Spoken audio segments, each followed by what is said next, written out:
আন্দোলন অনুষ্ঠিত হয়েছে তার মাধ্যমে এবং বর্তমান অন্তর্বর্তী সরকারের প্রচেষ্টায় আমাদের কাছে, রাষ্ট্রের কাছে, দেশের নাগরিকদের কাছে এই সুযোগ এসেছে ত্রয়োদশ জাতীয় নির্বাচন এবং গণভোটের।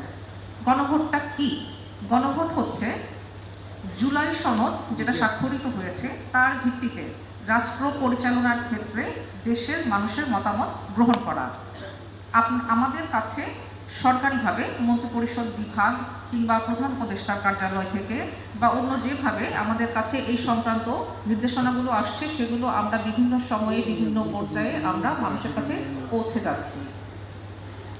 আপনারা ইমাম, আপনারা সমাজের নেতা,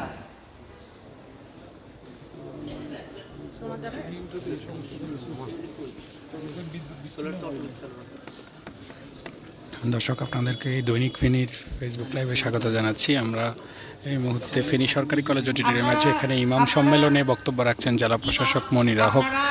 ইসলামিক ফাউন্ডেশনের আয়োজনে এই সম্মেলনে জেলার বিভিন্ন মসজিদের ইমাম এবং খতিবরা এখানে উপস্থিত রয়েছেন। প্রেক্ষাপটটা মানুষের কাছে তুলে ধরা এবং গণভোটটা কি, আমাদের যে সরকারিভাবে আমাদের কাছে যে ম্যাটেরিয়ালগুলো আছে গণভোটের 4টি প্রশ্ন, এই 4টি প্রশ্ন আমাদের বুঝতে হবে। আমরা মানুষের কাছে গণভোটের তাৎপর্যটা তুলে ধরবো। গণভোটে হ্যাঁ দিলে কি, না দিলে কি, মানুষ, আমাদের নাগরিক বৃন্দ তারা তাদের নিজের সিদ্ধান্তে ভোট প্রদান করবেন, কিন্তু তাৎপর্যটা আমরা তুলে ধরতে পারি।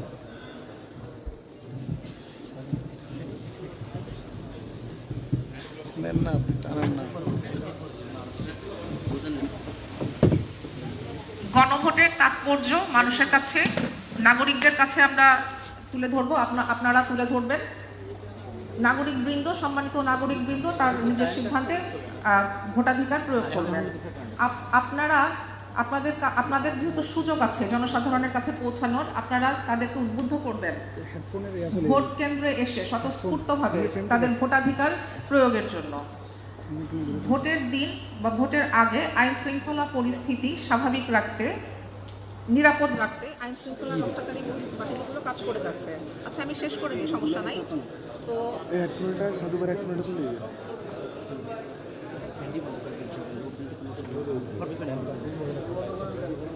আমরা সবাই মিলে 12ই ফেব্রুয়ারি একটি শতভাগ নিরপেক্ষ এবং সুষ্ঠু জাতীয় সংসদ নির্বাচন এবং গণভোট অনুষ্ঠানে সফল হব ইনশাল্লাহ। এই কামনা এবং দোয়া করে শেষ করছি। ধন্যবাদ। আসসালামু আলাইকুম।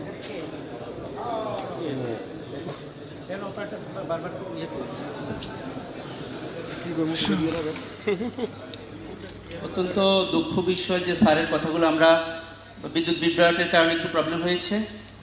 এই পর্যায়ে সভাপতির বক্তব্য নিয়ে আসছেন